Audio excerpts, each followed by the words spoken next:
Assalamualaikum warahmatullahi wabarakatuh.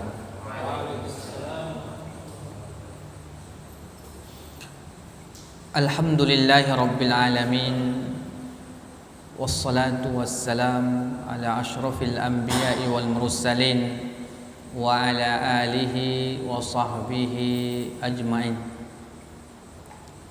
Asyhadu an la ilaha illallah wahdahu la syarika lah wa asyhadu anna Muhammadan abduhu wa rasuluh sallallahu alaihi wa ala alihi wa sahbihi wa man tabi'ahum bi ihsanin ila yaumiddin, amma ba'du. Ma'asyiral muslimin wal muslimat rahimani wa rahimakumullah. Alhamdulillah, pujian dan sanjungan hanyalah milik Allah. Kita bersyukur atas nikmat yang Allah berikan kepada kita. Kemudian kita juga tidak lupa untuk senantiasa memperbanyak salawat dan salam kepada baginda Rasul Muhammad sallallahu alaihi wasallam. Kita akan melanjutkan pembahasan kita dalam kitab Mukhtasar Al-Kalam ala Bulughil Maram karya Syekh Shalih Faisal Ibnu Abdul Aziz. Kita masih pada Kitabut Taharah dan akan memasuki babu adabi qada'il hajah, bab tentang adab-adab membuang hajat, halaman 37 Pak. Al-hajatu kinayatun an khurujil baul wal ghaid. Makna daripada hajah adalah kinayah, kata kiasan dari sesuatu yang keluar daripada baul, air seni, wal ghaid, dan kotoran. Jadi kalimat al-hajah digunakan kata ini hanyalah sebagai kiasan bab adab-adab membuang air kecil dan air besar. Itulah makna al-hajah. Wa yu'abbaru anhu bil istitabah wat takhalli wat tabarruz wal istinja. Dan bisa juga diungkapkan nama lainnya daripada qada'ul hajah adalah istitabah ataupun wat takhalli dan wat tabarruz wal istinja. Empat nama ini adalah sinonim daripada al-hajah.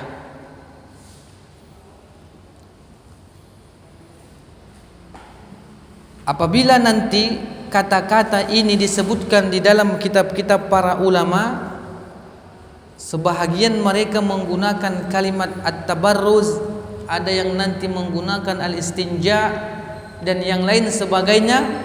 Ini adalah berkaitan tentang qada'ul hajah. Kita memasuki hadis yang ke-79. An Anas ibn Malik radhiyallahu anhu qala, dari Anas bin Malik radhiyallahu anhu, ia pun berkata, kana Rasulullah sallallahu alaihi wasallam idza dakhala al-khala wada'a khatamahu. Rasul sallallahu alaihi wasallam ketika ingin masuk WC, ia melepaskan cincinnya. Akhrajahu arba'ah, dikeluarkan oleh imam yang empat. Wa huwa ma'lul. Hadis ini hadis ma'lul, ada cacatnya. Al hadithu dalilun ala tab'idi ma fihi zikrillah azza wa jalla inda qada'il hajah. Hadis ini menunjukkan bahwa menjauhkan segala sesuatu benda yang ada tulisannya fihi zikrillah, nama Allah.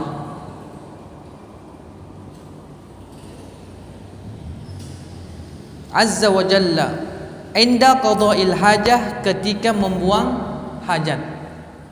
Lianna naqsha khatimihi sallallahu alaihi wasallam Muhammadun Rasulullah, karena ukiran cincin Rasul itu Muhammad Rasul Allah, Muhammad utusan Allah. Inilah ukiran yang ada di cincin baginda Rasul Muhammad sallallahu alaihi wasallam. Oleh sebab itu Rasul pun menanggalkan cincinnya ketika beliau masuk ke dalam WC untuk pengagungan daripada nama-nama Allah tabaraka wa taala. Itulah diantara adab ketika kita ingin masuk ke dalam kamar mandi ataupun WC dan yang lain sejenisnya. Hadis ke-80, wa anhu radhiyallahu anhu qal, dan dari Anas bin Malik juga ia berkata, kana Rasulullah sallallahu alaihi wasallam idza dakhala al-khala, Rasul sallallahu alaihi wasallam apabila masuk WC, qal, ia pun berkata, Allahumma inni a'udzu bika minal khubusi wal khaba'ith. Ya Allah, sesungguhnya aku berlindung kepadamu dari khubus, setan jenis laki-laki, wal khaba'ith, dan setan jenisnya cewek. Akhrajahu sab'ah, dikeluarkan oleh 7 imam. Qauluhu idza dakhala al-khala, kalimat apabila masuk WC artinya Rasul, ai arada dukhulahu, artinya hendak memasukinya.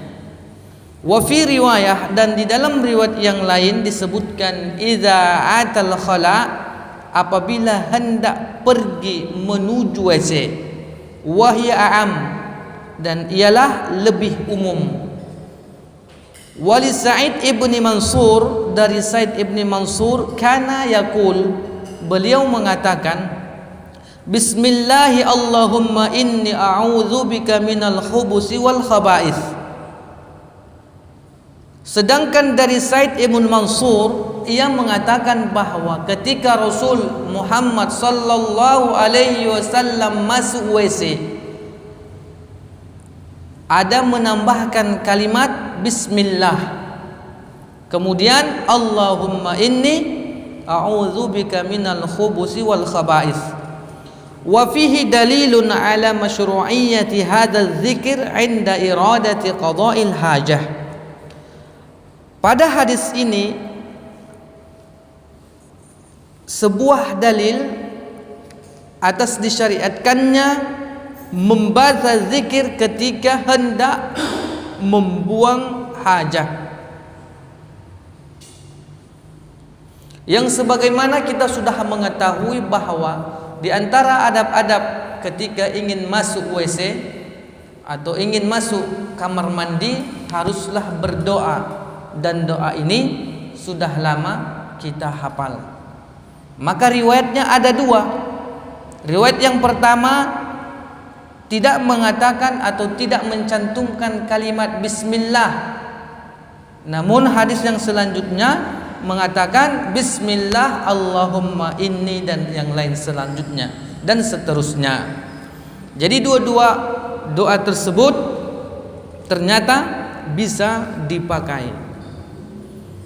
Kemudian hadis selanjutnya, hadis yang ke-81, wa an Anas radhiyallahu anhu qal, dari Anas radhiyallahu anhu ia berkata, kana Rasulullah sallallahu alaihi wasallam yadkhulul khala, Rasul sallallahu alaihi wasallam masuk WC, fa ahmilu ana wa gulamun nahwi idawatan min ma'in, dan aku, kata Anas, membawa, dan aku dan temanku anak remaja sepertiku membawa seember air, idawatan, seember, min ma, dari air, wa anazah fayastanji bil ma, dan tongkat kecil beliau beristinja dengan air.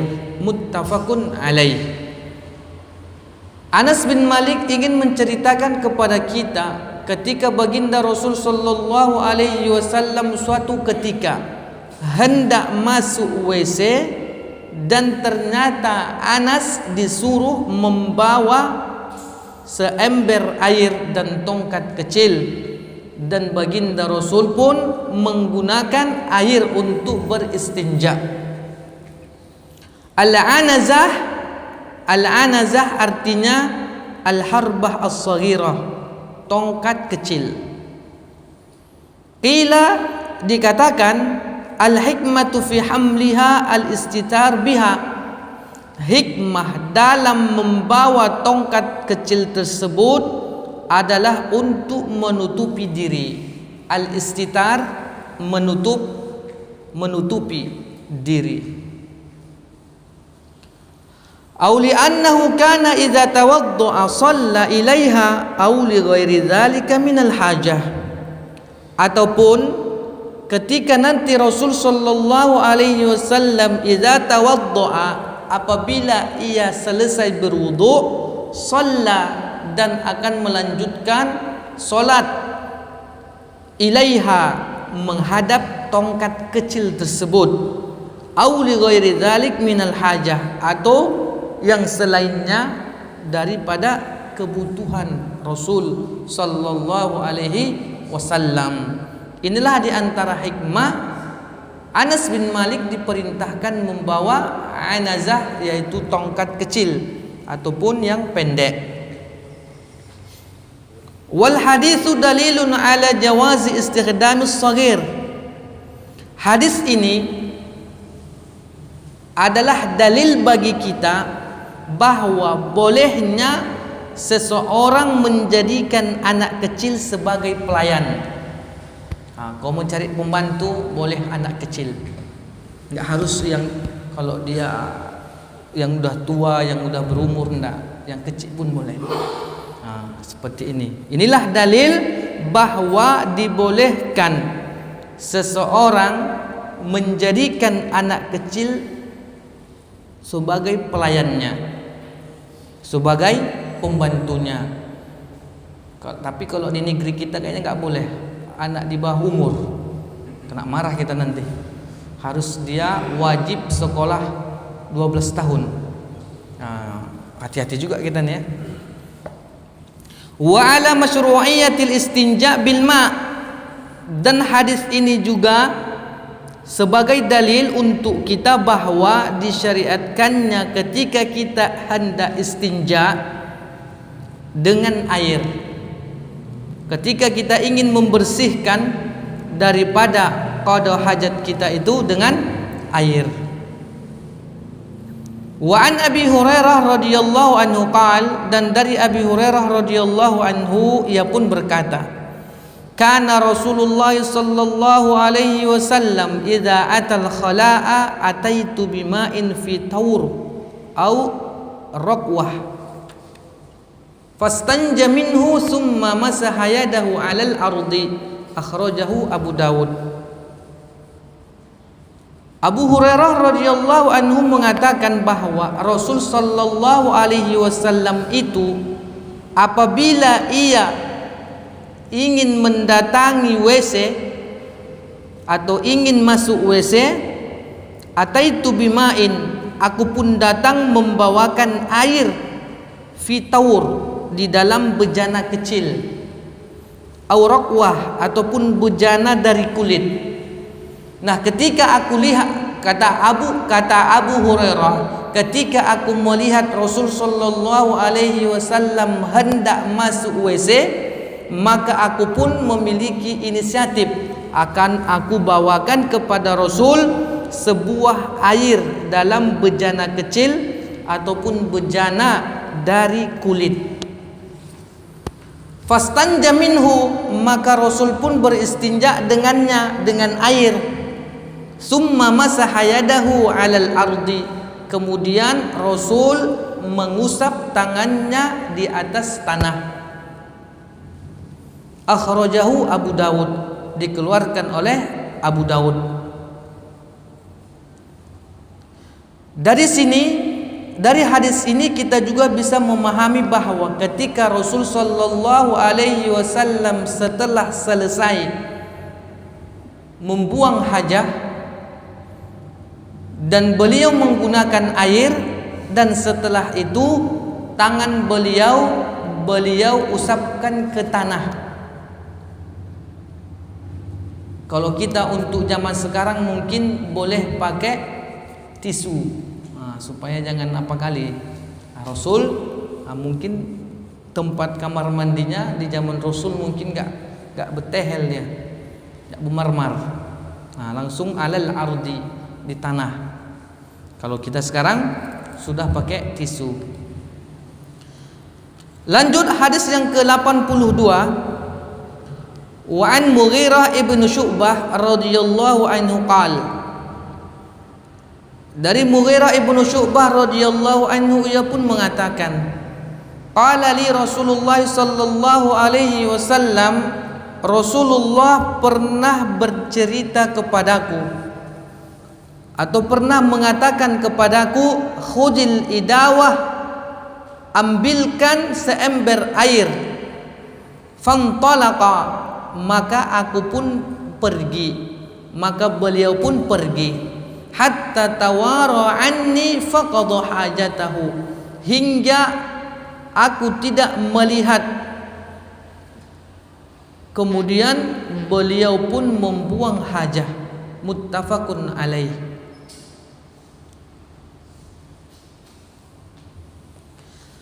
Al-hadisu dalilun ala masyru'iyyatil bu'di wal istitar inda qada'il hajah. Hadis ini menjadi dalil bahwa disyariatkannya ketika kita hendak buang hajat al-bu'du, menjauh, wal istitar, dan menutup diri, ada penghalangnya. Inda qada'il hajah, ketika buang hajat. Maka ketika kita nanti misalnya di gurun pasir ataupun di hutan, di mana lagi, dan yang lain sebagainya, maka ketika kita hendak buang hajat, usahakan menjauh dari tempat keramaian. Jangan pula belagu pula. Di mana yang ramai, situ pula kita keluarkan. Supir-supir mobil ini kacau juga kadang. Supir-supir mobil kan suka-sukanya ya. Seperti itu dia. Wal istitar, dan harus menutup diri, harus ada penghalangnya. Inilah diantara adab-adab ketika kita buang hajat. 80 hadis yang ke-83. Wan Abi Hurairah radhiyallahu anhu qala, dari Abi Hurairah radhiyallahu anhu ia berkata, qala Rasulullah sallallahu alaihi wasallam, Rasulullah pun bersabda, ittaqu al-la'inain alladhi yatakhalla fi tariqin nas aw zillihim, rawahu Muslim. Rasul sallallahu alaihi wasallam mengatakan, ittaqu, hindarilah, al-la'inain, dua hal yang mendatangkan laknat. Alladzi, orang yang yatakhalla, buang air, yatakhalla, buang air atau kencing, fi tariqin nas, di jalan manusia, auzillihim, atau tempat berteduh mereka.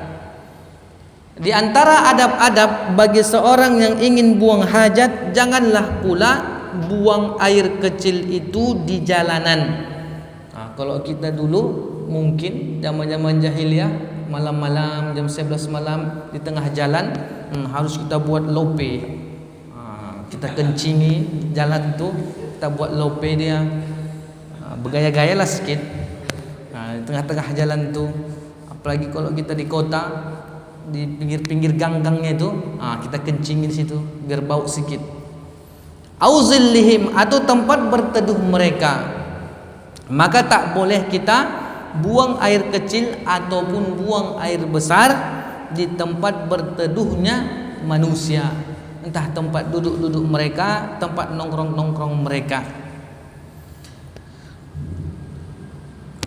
Hadis yang ke-84, wazada Abu Daud an Mu'adz, dan ditambahkan oleh Abu Daud dari Mu'adz radhiyallahu anhu, wal mawarid, dan tempat mengalirnya air. Tempat mengalirnya air.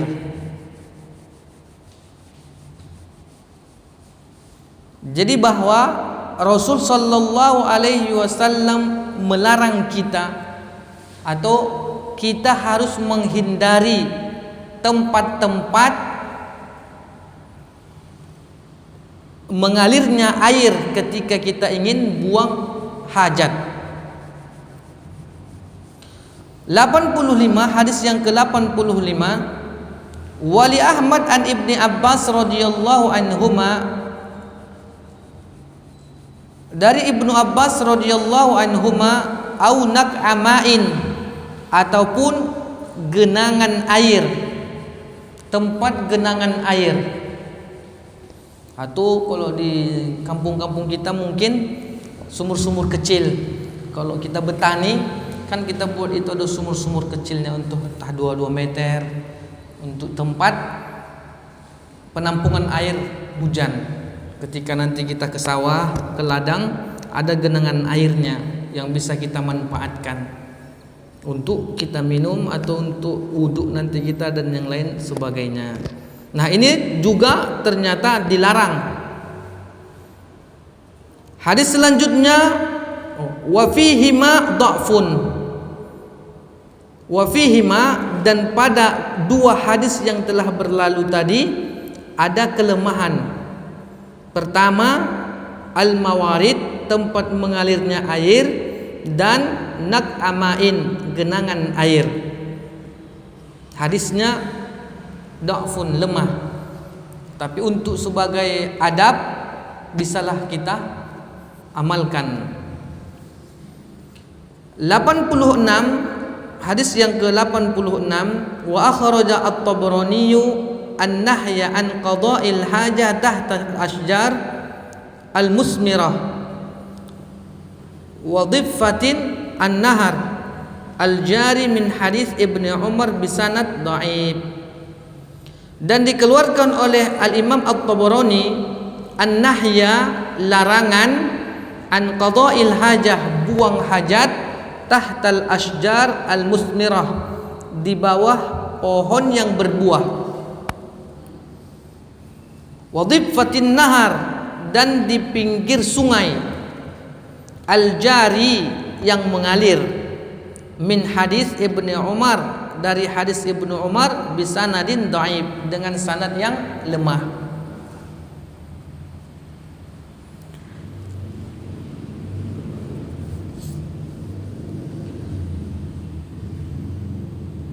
Jadi hadis yang sahih yang diriwayatkan oleh Imam Muslim, hanya 2 perkara saja yang harus kita hindari ketika buang air kecil atau buang air besar.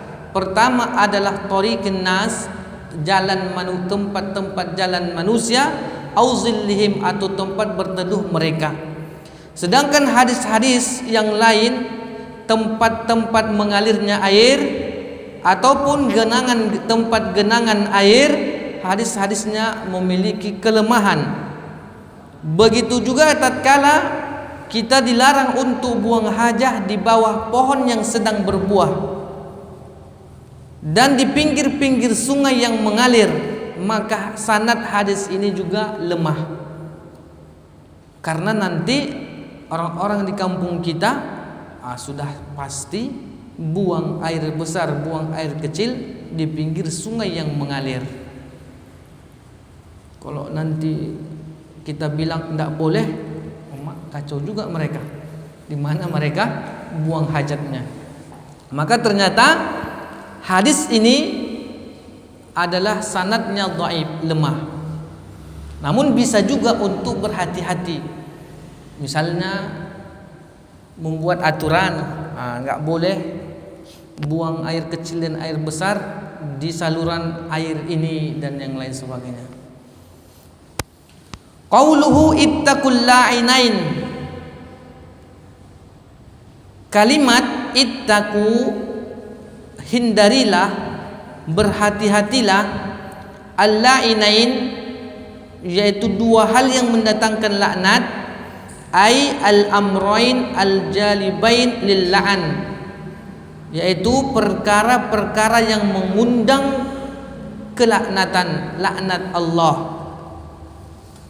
Walabzu Abi Dawud, dan lapas daripada Abi Dawud, ittaqu al-mala'ina as-salasah al-barraz fil mawarid wa qari at-tariq waz-zil.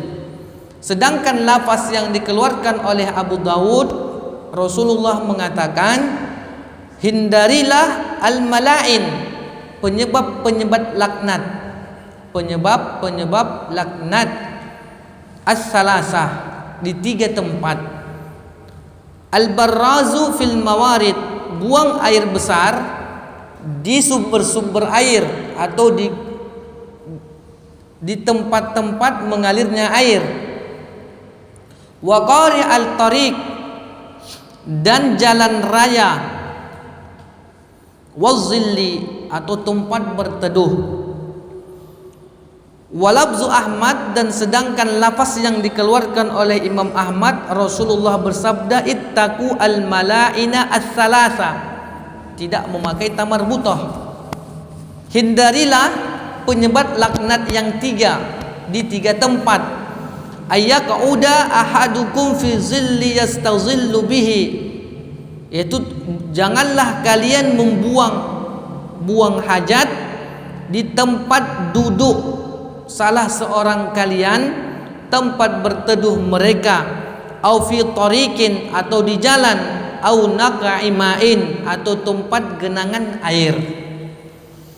Falladzi tahsulu minal ahadits al-madhkurah sittatu mawadhi manhiyu anit tabarruz fiha. Dari hadis-hadis alladzi, yang tahsulu, kesimpulannya yang terdapat dari hadis-hadis yang telah berlalu, yang telah disebutkan, ada 6 tempat dilarang untuk membuang hajat. Fiha, padanya yang pertama, qari'atut tariq, jalan raya, di jalan raya. Waz-zillu, tempat berteduh. Wal mawaridu, sumber-sumber air. Wa naqul ma, tempat genangan air.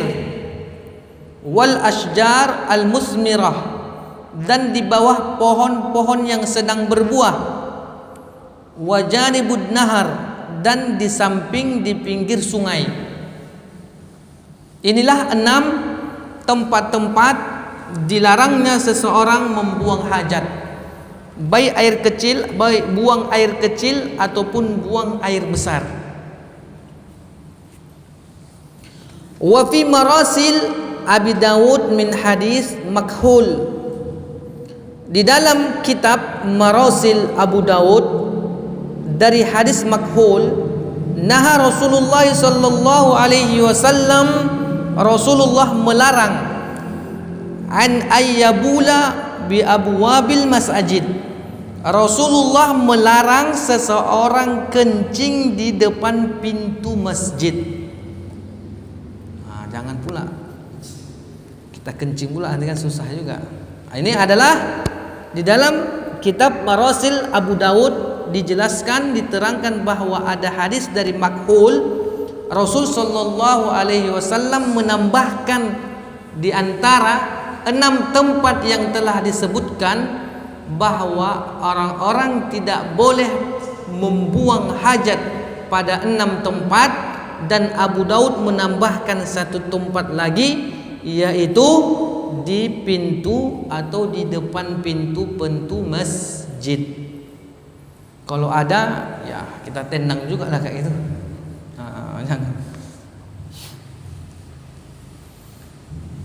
Nah, inilah hadis-hadis yang bercerita sedikit tentang adab-adab buang hajat. Hadis selanjutnya hadis ke-87. Wa an Jabir radhiyallahu anhu qala, dari Jabir radhiyallahu anhu ia berkata, qala Rasulullah sallallahu alaihi wasallam, Rasulullah sallallahu alaihi wasallam bersabda, idza taghawwata ar-rajulani falyatawara kullu wahidin minhuma an sahibihi wa la yatahaddatsa. Apabila 2 orang taghawwada, buang air, baik air kecil ataupun air besar, falyatawara, hendaklah mereka menutupi diri kulla wahidin minhuma, dari tiap-tiap mereka. Walaupun kita nanti misalnya janjian, yuk kita berak bareng misalnya, nah maka kita juga harus menutup diri. Kadang kok di kampung-kampung itu, apalagi pinggir-pinggir sungai, memang agak sedap dia, samping-samping dia gitu, sambil ngobrol, seru dia. Tapi ke orang kota nggak tahu dia nih, ini orang kampung pinggir sungai. Ternyata Rasulullah mengatakan falyatawara kullu wahidin minhuma, hendaklah menutupi diri dari mereka, an sahibihi, dari temannya, wala yatahaddatsa, dan jangan ngobrol. Tapi di kampung ngobrolnya itu yang seru dia, sambil merokok dia kan, samping cerita-cerita dia. Namun ternyata ada larangan, wala yatahaddatsa, jangan ngobrol. Fa innallaha yamkutu ala dzalik, karena sesungguhnya Allah memurkai atas yang demikian itu. Rawahu Ahmad, dikeluarkan Imam Ahmad, wa sahahahu Ibnu Sakan, disahihkan oleh Ibnu Sakan, wa Ibnu Qattan, dan Ibnu Qattan, wa huwa ma'lul. Hadis ini memiliki cacat. Al-haditsu dalilun ala wujubi satril aurah. Hadis ini sebagai dalil bahwa wajibnya menutup aurat. Wan nahyu anit tahaddus hala qada'il hajah, dan larangan untuk berbicara ketika keadaan buang air atau ketika sedang buang hajat. Wa qauluhu, dan perkataan Rasul, fa innallaha yamkutu ala dzalik, dan sesungguhnya Allah murka atas perilaku yang demikian itu. Fal maqatu, maka kalimat maqat, huwa asyaddul bughdi, lebih berat daripada benci. Kalimat al maqatu itu di atas daripada al bughdu. Bughdu artinya benci, di atas benci namanya dalam bahasa Arab al-maqatu. Allah sangat benci sekali. Wa akhrajal jamaah illal Bukhari, dikeluarkan oleh para imam jamaah kecuali Imam Bukhari. An Ibni Umar, dari Ibnu Umar, anna rajulan marra 'alan nabiy sallallahu alaihi wasallam, dari Ibnu Umar bahwa ada seorang laki-laki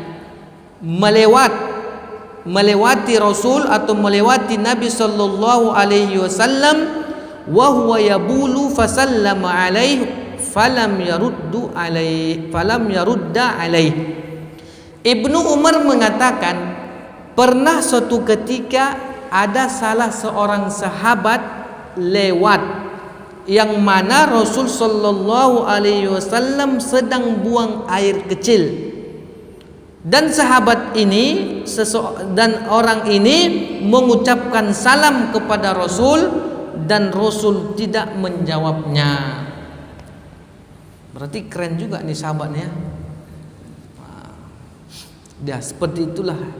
Ternyata dari hadis ini kita bisa mengambil kesimpulan bahwa ketika kita buang hajat tidak boleh cerita-cerita, apatah lagi mengucapkan salam dengan gaya kita. Assalamualaikum Syekh. Dia lagi boker. Nah, itulah diantara adab-adab dalam buang hajat. Hadis selanjutnya, hadis yang ke-88. Wan Abi Qatadah radhiyallahu anhu dari Abi Qatadah radhiyallahu anhu ia berkata, qala Rasulullah sallallahu alaihi wasallam, Rasulullah bersabda, la yamassanna ahadukum zakarahu biyaminihi wa huwa yabul. Janganlah salah seorang di antara kalian yamassanna memegang zakarahu kemaluannya biyaminihi dengan tangan kanannya wa huwa yabul ketika ia sedang buang air kecil. Maka ketika seseorang buang air kecil, janganlah ia memegang menyentuh kemaluannya dengan tangan kanannya. Wala yatamassah minal khala biyaminihi, dan jangan pula membersihkan duburnya dengan tangan kanan. Cuci berak dia jangan pakai tangan kanan. Wala yatanaffas fil ina, dan janganlah seseorang di antara kalian yatanaffas bernapas ketika minum dalam bejana. Ketika minum air di gelas jangan bernapas. Muttafaqun alaih wal lafzu lil Muslim. Lafaz hadis ini punya Imam Muslim. Al haditsu dalilun 'ala an-nahyi an masjid zakar bil yamin halal baul. Hadis ini dalil bahwa dilarangnya menyentuh kemaluan dengan tangan kanan ketika buang air kecil. Wa anit tamassuh biha minal ghaid awil baul, dan janganlah membersihkan kotoran ketika kita buang air besar maupun buang air kecil dengan tangan kanan. Wa anit tanaffus fil ina hala syarb, dan tidak boleh kita bernapas di dalam bejana ketika minum. Wa fihi tambihu ala syarfil yamin wa siyanatiha anil akzar. Pada hadis ini ada perhatian untuk kemuliaan tangan kanan dan menjaganya daripada kotoran-kotoran.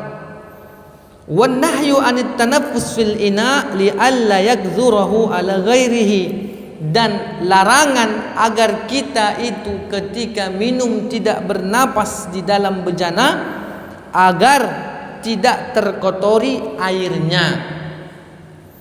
Au yaskutu min famihi, atau sesuatu jatuh dari mulutnya, au amfihi, atau dari hidungnya, ma yufsiduhu, apa yang bisa merusaknya. Inilah diantara perhatian daripada agama kita, agar tatkala kita buang air kecil, buang air besar, dan kita membersihkan kotoran itu, janganlah menggunakan tangan kanan, tapi gunakanlah tangan kiri. Begitu juga ada larangan, janganlah kita bernapas ketika minum di dalam bejana. Kaum muslimin dan muslimat rahimani wa rahimakumullah. Kemudian hadis selanjutnya, hadis yang ke-89. Wa an Salman radhiyallahu anhu dari Salman radhiyallahu anhu ia berkata, laqad nahana Rasulullah sallallahu alaihi wasallam anna nastaqbilal qiblata bi gha'idin aw baul.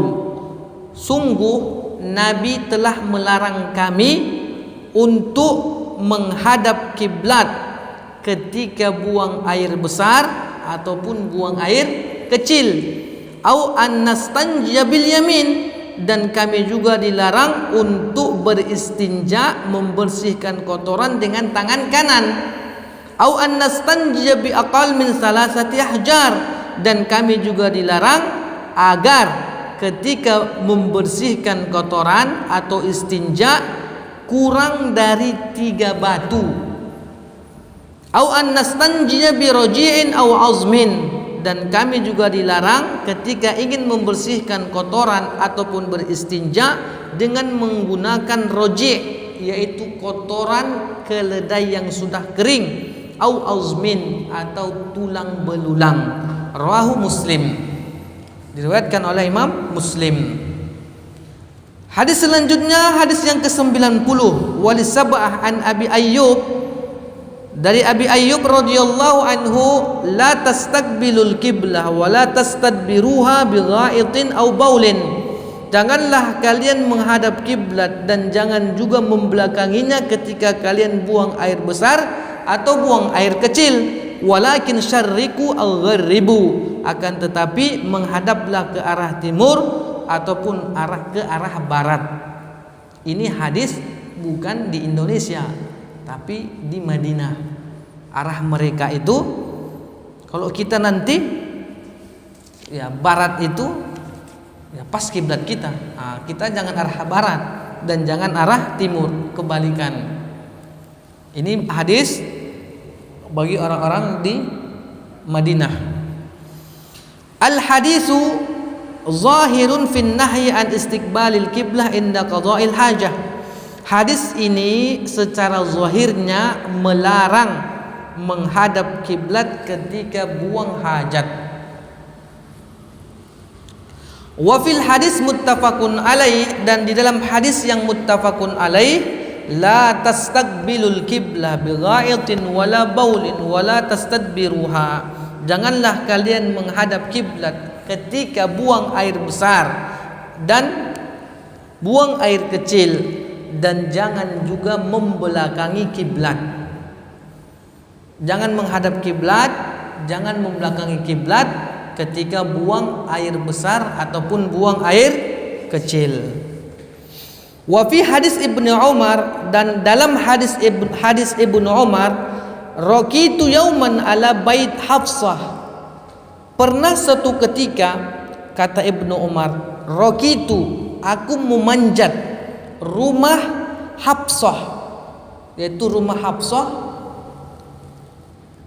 Fara'aitun Nabiy sallallahu alaihi wasallam, maka aku pun melihat Nabi sallallahu alaihi wasallam yaqdi hajatahu, buang hajat, mustaqbilas Syam, menghadap Syam, mustadbiral kiblah, dan membelakangi kiblat.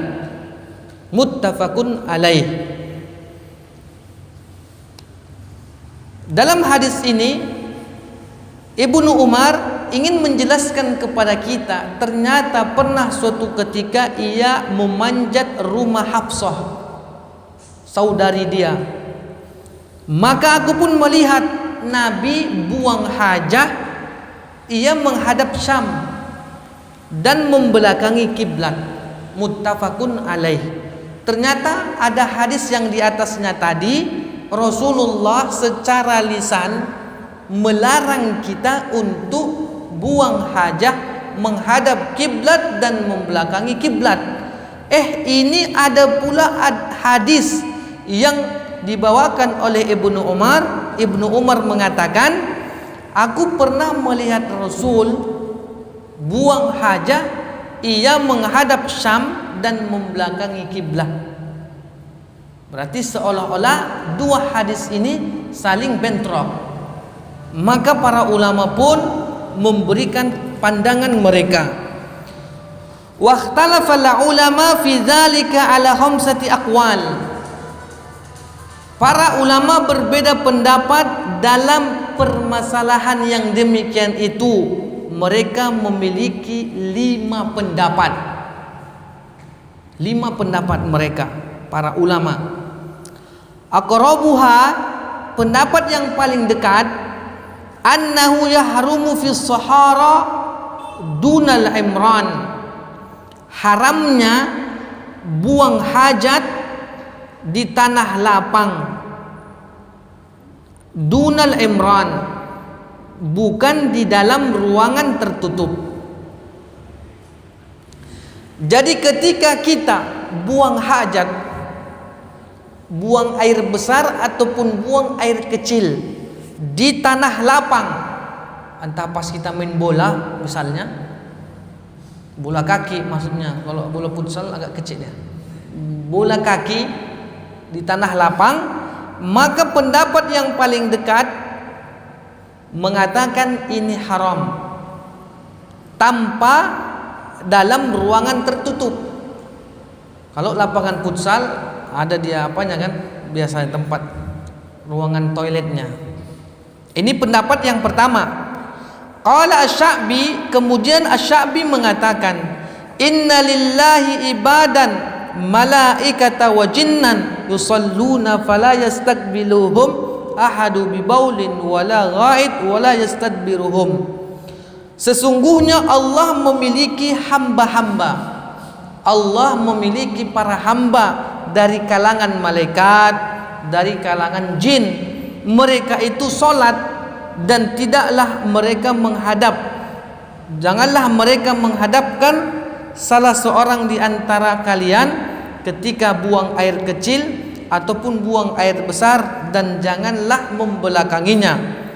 Wa amma kanafukum, dan adapun penutup kalian, fa inna ma hiya buyutun buniyat la qiblata fiha, penutup kalian adalah rumah-rumah yang dibangun tanpa ada kiblat di dalamnya. Maksudnya apa? Ketika kita buang hajah, buang air besar ataupun buang air kecil, ternyata kloset kita itu menghadap kiblat ataupun membelakangi kiblat, dan di dalam gedung, di dalam ruangan tertutup, maka di sini disebutkan bahwa hal tersebut tidak sampai haram karena ada penutup kalian, ada penutupnya, yaitu rumah-rumah kalian, disebutkan oleh Asy-Sya'bi. Selanjutnya, qauluhu au annastanjiya bi aqal min salasati ahjar, sedangkan ucapan Rasul ataupun perkataan, dan kami juga dilarang untuk beristinja dengan menggunakan kurang dari 3 batu. Fihi dalilun ala annahu yujzi'u aqallu min salasati ahjar. Pada hadis ini ada sebuah dalil bahwa tidak mencukupi seseorang menggunakan kurang dari 3 batu untuk istinja, buah atau membersihkan diri dari kotoran. Kurang dari 3 batu, maka ini tidak cukup. Au ma yaqumu maqamahu liman iktaba biha anil ma, ataupun tidak dapat menggantikan kedudukan air bagi orang yang hanya mencukupkan dirinya dengan air. Maknanya apa? 3 batu itu bisa menggantikan air, tapi kurang dari 3 batu ini tak bisa mencukupinya. Tapi kalau pakai batu 2 kemudian pakai air, makin oke. Nah, seperti itulah dia. Selanjutnya, qauluhu, perkataan walakin syarriku al-gharribu, hadaplah, menghadaplah atau menghadap timurlah atau menghadap baratlah. Sarihun fi jawaz istiqbali qamarain wastidbaruhuma idh la budda ay yakuna fi syarq aw al-gharab ghaliban. Hadis yang mengatakan menghadaplah kalian ke arah timur dan barat, sharih ini secara tegas menyatakan bahwa bolehnya seseorang buang air besar atau buang air kecil menghadap qamarain, arah matahari ataupun arah bulan, dan membelakangi keduanya, dan jikalau terletak di sebelah timur dan sebelah barat biasanya. Artinya matahari terbit dari timur, tenggelam dari barat. Arah sana boleh kita buang hajah. Tapi kok di Indonesia pas pula lah arah baratnya kiblat, tenggelam, terbit dan tenggelamnya. Wallahu a'lam bissawab. Inilah diantara adab-adab buang hajah untuk pertemuan kali ini. Masih ada beberapa hadis lagi yang berkaitan tentang adab-adab membuang hajah. Ternyata adab-adab ini banyak di dalamnya hadis-hadis yang lemah, tapi kita bisa memakainya untuk lebih berhati-hati. Walaupun sanadnya lemah, tapi untuk berhati-hati kita agar lebih sopan santun kita dalam buang hajat itu boleh-boleh saja. Tetapi apabila mendesak, di antaranya tadi tidak boleh kita itu buang air kecil ataupun buang air besar di tempat air-air yang mengalir, mungkin seperti paret, sungai, di tempat-tempat yang lain. Kalau memang WC mereka di atas itu, macam mana lagi? Ada beberapa perkara-perkara yang tak bisa pula kita elakkan. Wallahu a'lam bissawab. Mungkin inilah yang bisa kita sampaikan dalam hadis-hadis yang berkaitan tentang adab-adab membuang hajah. Nah, mana tahu ada sedikit pertanyaan, tapi nampaknya jelas. Tidak ada yang mau ditanya nampaknya. Di kota? Di kampung. Nah, hadis-hadis ini banyak berkaitan di kampung. Nah,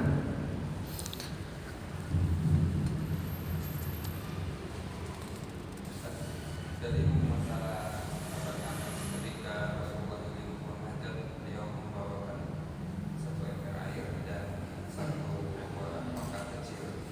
Fungsi tongkat kecil itu apa? nah, satu di antaranya disebutkan kila, dikatakan al-hikmah. Hikmahnya adalah satu, untuk menutup diri.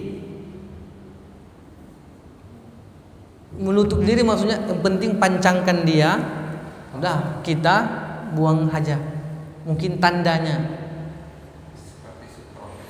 seperti sutroh. Baru kemudian sebagai sutroh juga ketika nanti Rasul, biasanya Rasul itu ketika sudah ia ngambil wudu, ia sholat, dan tongkat yang dibawa itu biasanya dibuatnya di depan jadi sutroh. Jadi sutroh untuk sholat dan sutroh juga untuk buang hajah. Mungkin kalau zaman kita tandanya aja, mau ada tongkat situ, oh berarti ada orang situ buang hajah. Dan Rasul itu selalu menjauh ketika ia buang hajah, itu menjauh. Mungkin dibuat si tandanya agak jauh sedikit. Nah seperti itu, tanda ada orang lagi apa itu, lagi buang hajah. Itulah diantara hikmah yang disebutkan oleh pengarang kitab. Jadi tongkat yang kecil itu sutroh untuk buang hajah dan sutroh untuk sholatnya Rasul Sallallahu Alaihi Wasallam ketika nanti mereka di tempat-tempat lapang. Wallahu a'lam bishawab. Bisa juga sebagai pegangan, bisa juga dipancangkan. Di sini keterangannya nggak jelas juga, nggak ada seperti itu. Yang penting seperti itulah. Apakah dia ketika buang air kecil Rasulullah itu pegang dia untuk tongkat, atau hanya dipancangkan kemudian Rasulullah menjauh, itu sebagai tanda? Itu wallahu a'lam bishawab. Keterangannya nanti mungkin ada di dalam kitab-kitab yang lain yang bisa. Wudu. Oh nanti disebutkan nanti hadis selanjutnya. Akan disebutkan nanti hadis selanjutnya tentang adab-adab tata cara bagaimana kencing, duduknya bagaimana, metodenya. Ada nanti hadis selanjutnya. Tapi itu pun hadisnya dhaif juga, lemah. Tapi enggak, hadisnya lemah juga. Lemah juga. Nanti diantaranya nanti disebutkan kaki kanan itu agak lebih jengkrak dia. Seperti apalah? Pakai kaki kiri, tapi hadisnya pun lemah juga. Tapi iya, nanti juga disebutkan di antara hikmahnya juga lebih plong, nggak nyangkut dia. Nanti disebutkan di sini harus diurut-urut juga dia nanti gitu. Disebutkan juga di sini hadisnya nanti disebutkan. Tapi dia lemah. Ya, setidaknya bisa sebagai acuan kita. Nah, seperti itu dia. Nanti disebutkan juga nanti kalau untuk habis buang air kecil itu dia diurut-urut juga. Diurut dia ke depan, bahasa dia diurut ke depan. Jangan pulang balik, payah pula itu. Itu dia. Itu dia. Ke depan aja. Ke depan aja ditarik dia. Jangan lagi tarik belakang kayak gitu, payah. Dia seperti itu dia. Nanti yang keluar yang aneh pula. Oke, kita tutup dengan doa kafaratul majlis. Subhanakallahumma wa bihamdika asyhadu an la ilaha illa anta astaghfiruka wa atubu ilaik. Assalamualaikum warahmatullahi wabarakatuh.